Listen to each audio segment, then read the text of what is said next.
and welcome to Money Matters. Almost 90,000 Hong Kong residents, including expats, have left the city since June 2020. Many expats left because of a lack of business, strict travel restrictions, and some to be closer to loved ones. Zelichin reports on the impact to the international business community. On an overcast Tuesday afternoon, Miriam Pierce takes the ferry home to Mui Wo. Originally from New Zealand, he was excited to relocate to Hong Kong 14 years ago to run a corporate training business. As well as the hub of business, it's a great hub to be here for going to beaches and mountains. So getting the chance to explore nature as much was exciting, as well as the variety of Hong Kong. A few years later, he shut down his first company and started a consultancy business. So I decided to look more at my passion around the environment and have become an expert in looking in rubbish bins and recycling bins, help corporates look at their environmental and social strategies. Miriam used to travel around the region to meet his clients in person. But since the pandemic, they've been video conferencing instead. And now he intends to move back to New Zealand in November. So you're definitely leaving Hong Kong. Why are you leaving Hong Kong? Well, it's that challenge of aging parents. Been here in Hong Kong for 14 years and been able to enjoy that luxury of 48 hours. You can pretty much get on a flight, be back in New Zealand with parents or family when they need you. Now it's 4 to 8 weeks, you might say, because that commute is not very quick. Quarantines and just getting on flights, all of those issues at the moment. Yeah, so the idea is I'm working from home, using computer at home, and why not be near parents? He plans to continue serving his Asia clients from New Zealand rather than Hong Kong. Non-Chinese make up about 7.7% of Hong Kong's population. About 25,800 foreign nationals left the city in the first 7 months of the year. Foreign chambers of commerce say that the pandemic was a final straw. Inaki Amate is the vice chair for the European Chamber of Commerce. It represents more than 2,400 companies. He says many corporate members have left the city in the last year. The trade war started to be part of the reason organizations started to rethink a little bit about what was going to be the global positioning, right? Then obviously we have the demonstrations that put a lot of pressure across the community, and many members started to wonder whether this is the level of stability that they are looking for. I think the security law added a little bit of more questioning around how that is going to impact each business. But I think pandemic definitely has been the tipping point for organizations where they can, number one, they see that they can operate remotely much more than they anticipated before, but also they are starting to think strategically what are the markets they want to operate. One industry severely affected by the pandemic and border closures is the travel sector. Revenues for this North Point-based travel agency dropped by more than 75% this year compared to pre-pandemic days. And the agency used to employ 3 expatriate staff full-time. Macy, I want to ask, what sort of skills and experiences do your expat colleagues bring to the business? Multi-language and the different cultures. Actually, they have a lot of connections in Hong Kong with their own international cultures. They join some associations in Hong Kong which do refer some business for us. And what happened to these colleagues during the pandemic? Some of them decided to change field because of the situations, and actually some have moved back to their hometown. We have the Japanese guy, so he decided to move back to his hometown, so he went back to Japan. Her colleague decided to work remotely as a travel broker. He uses the agency's reservation system to make flight and hotel arrangements for clients and gets paid per transaction. The expats were not the only ones affected by the downturn in the agency's business. The management team laid off many of their staff and put others on no-pay leave or furlough to save money.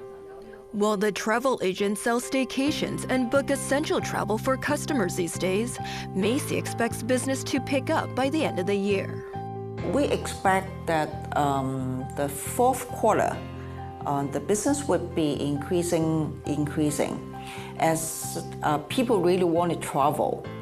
Especially those expats in Hong Kong usually return to their hometown for Christmas and Chinese New Year, and they were stuck in Hong Kong last year. So I'm pretty sure this year they really want to go back. Iñaki fears that many more expats may relocate back home or to other Asian cities if the Hong Kong government maintains its quarantine periods for inbound travelers. At as much as 21 days, it's one of the longest quarantines in the world. I foresee a significant migration of the expat community. Definitely. I don't think people are ready to wait for another year not able to travel and not be able to see their families back home. I think we will start seeing a significant increase from people that they couldn't go last year, they didn't go this year. The third year, they might decide that that's enough. We asked the government to comment about the continued stringent rules to prevent COVID-19 infections and how they might impact expatriates and foreign businesses. The Commerce and Economic Development Bureau replied by email. Stringent boarding, quarantine, and testing requirements of different levels are introduced according to the accessorist of the relevant origins of the incoming travelers to prevent importation of cases from outside Hong Kong, while gradually resuming people flow with low-risk places by way of timely adjustment. The pandemic restrictions may have already hit the desirability of Hong Kong as a place to come and work. Last year, the Immigration Department approved 14,617 work visas, a 65% drop compared with 2019. Oh, for the Women's Directorship Program? In Causeway Bay, Nick Marsh runs a recruitment business. He places candidates in C-suite and board-level positions. His clients include multinational companies in finance, technology, and manufacturing. He says fewer international candidates are willing to relocate to Hong Kong. Asia is seen as more restrictive on its COVID actions. Certainly at the moment, many Asian countries are really struggling with COVID, and quarantine is proving to be a serious problem in terms of people's desire to come to Hong Kong. And in the last 2 years, some of his clients have offered candidates the option of being based in either Hong Kong or Singapore, whereas before the positions used to be based in Hong Kong. Singapore is seen as an easier place to get into and out of today. The perception at the moment is Singapore is starting to change its position from zero COVID to living with COVID, and the Hong Kong government has not chosen that path. As more expats leave Hong Kong and fewer people relocate to the city for work during the pandemic, Nick thinks that Hong Kong may lose its attraction as an international business hub. The reality is that Hong Kong has a challenge going forward, that it needs to maintain its status as a global hub, a regional hub, and the hub access point into Greater China. And I think government can play a strong hand in encouraging companies to stay and encouraging more people to come here with a longer-term view about how Hong Kong can be attractive with COVID.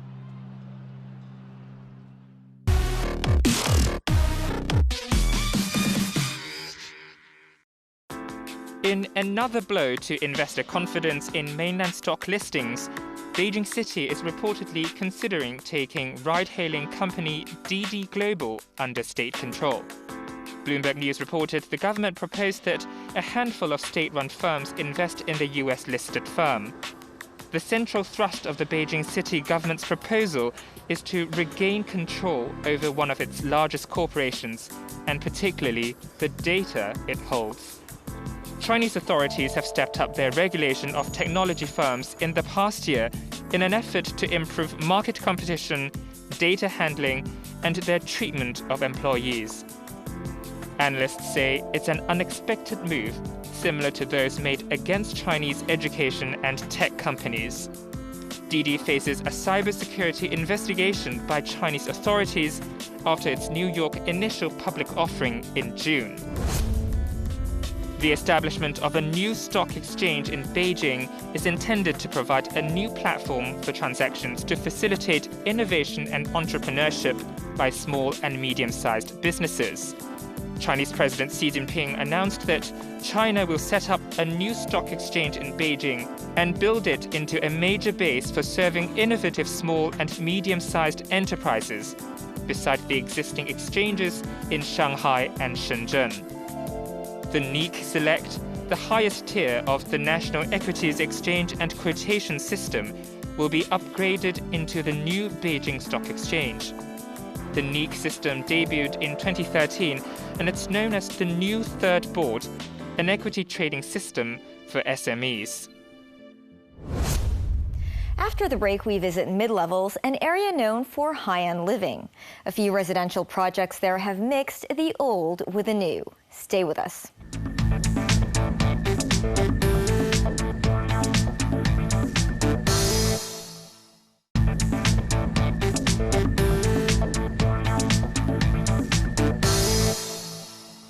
Welcome back to Money Matters. Central and Midlevels have a long history as an area where the British settled after colonizing the island. Although many heritage buildings were knocked down and replaced by high-rises, some remain intact and have become part of residential projects. This week, reporter Alice Khan checked out a place where a heritage building is the clubhouse.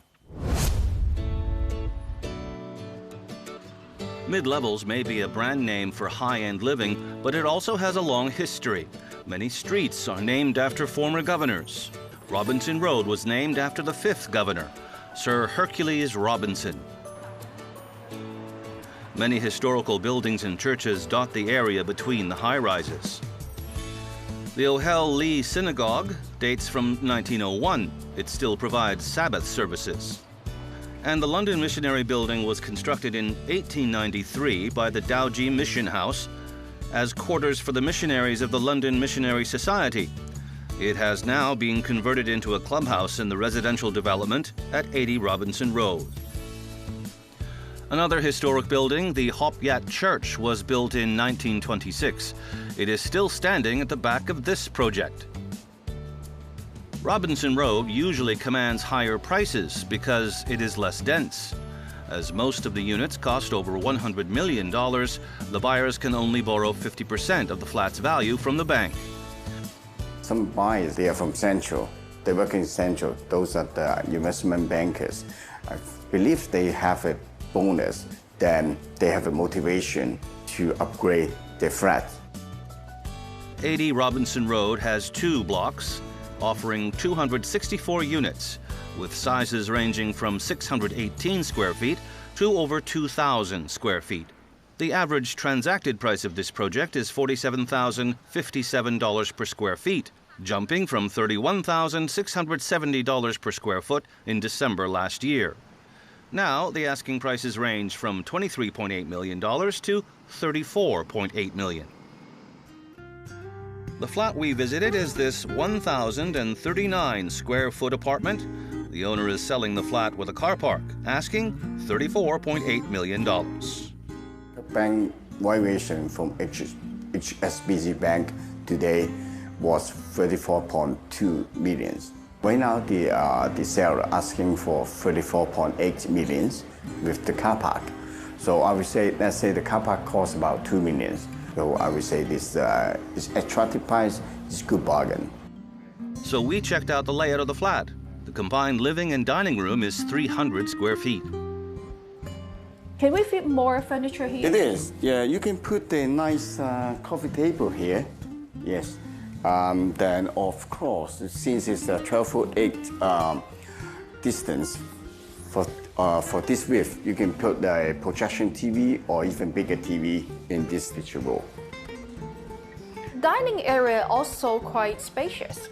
It is. You can see that this big dining table can fit 6 people easily, and also still has a lot of room to walk around. And then you also can put a cabinet on this wall. You still do have lots of spaces. The height of the ceiling is only 8 feet 6 inches, lower than new buildings. Luckily, this apartment has 2 large windows in both the dining area and living area. It brings a lot of light into the flat. This side is facing south, and this is facing north. It do provide the good ventilation and the airflow.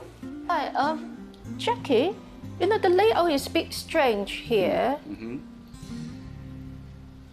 Here it's not square shape. Yes, but still there's extra spaces in this area, which is you can put some cabinets in this area. And also you can see the cellar, they already put some mattress on here, try to maximize the size to use the bay window. They can sit on the mattress to enjoy the sea view in front. The living room overlooks a harbor view. Then you can also see the firework when it's displayed in the special season in Hong Kong. So, and then also you will have a different view at the night when all the lights come on, and then you can enjoy the very beautiful city view from here. Oh, Jackie, there's a lot of old building here, but usually in this area, old building will be knocked down and rebuilt into a high rise. Then will this view will be affected? I see your point, but as you can see downstairs, there's a school and then also the park in front of it. So in Hong Kong, there's a school zone and recreation zone. That's very difficult to change the zoning from the Hong Kong government.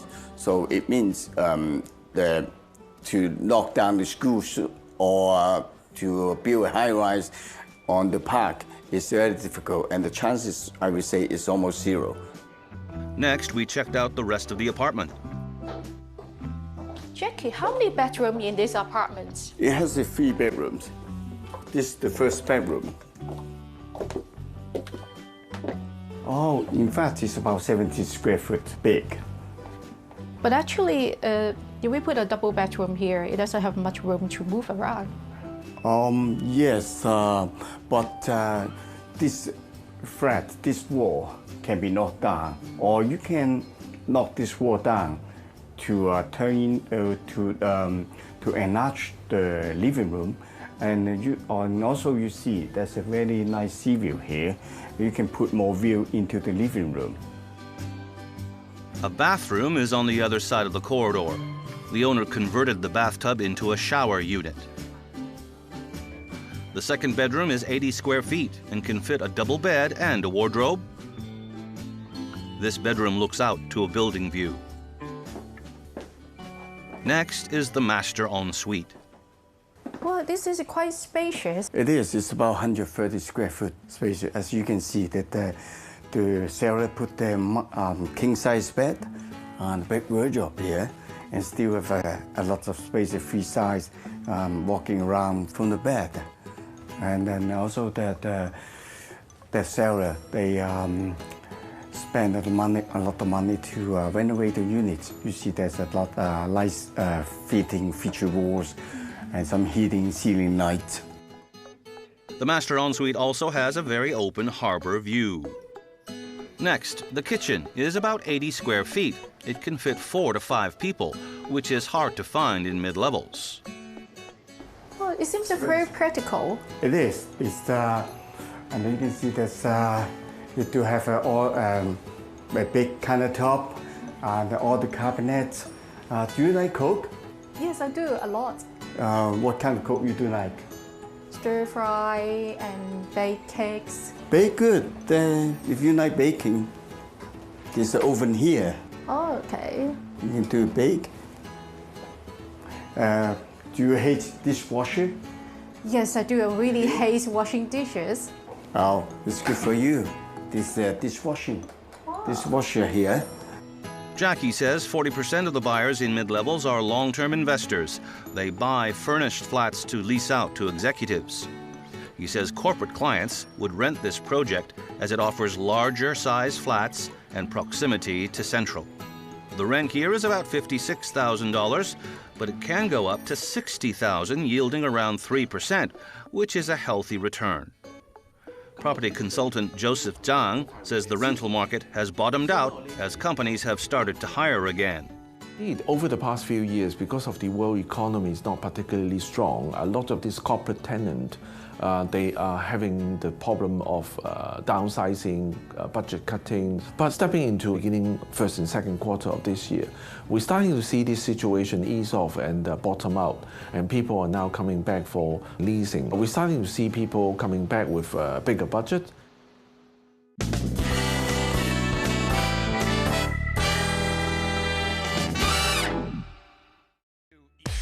Daimler presented its first fully electric vehicle for the premium car maker's high-performance AMG brand ahead of the Munich car show opening. As part of its plans to electrify its model range, the company also introduced a fully electric SUV called the EQG to the European market. The new sedan, the EQE, will have a range of 660 kilometers. In July, Daimler said it would spend more than $47.5 billion by 2030 to take on Tesla in the all-electric market. It also warned the shift to electric technology would lead to job cuts. Outlining its strategy for an electric future, the German carmaker said it will build 8 battery plants as it ramps up electric vehicle, or EV, production. From 2025, all new vehicle platforms will only make EVs. The question is, what do we need to do to switch the whole system over to electric? The products will be there. We are launching a whole host of products in the next years, and we have decided from 2025 forwards, all architectures, all new architectures from Mercedes will be 100% electric. We also need to build up charging infrastructure, which will be a cooperation between governments around the world and industry. And if we all pull together, we can make this switch happen sooner. The car show is the first major motor industry event worldwide since the beginning of the COVID-19 pandemic. That's the show. Thanks for watching. Next week on Money Matters, investors seek some mid-autumn sweetness for their portfolios. 2 stock pickers offer a few morsels as they go head-to-head. See you then. Good night.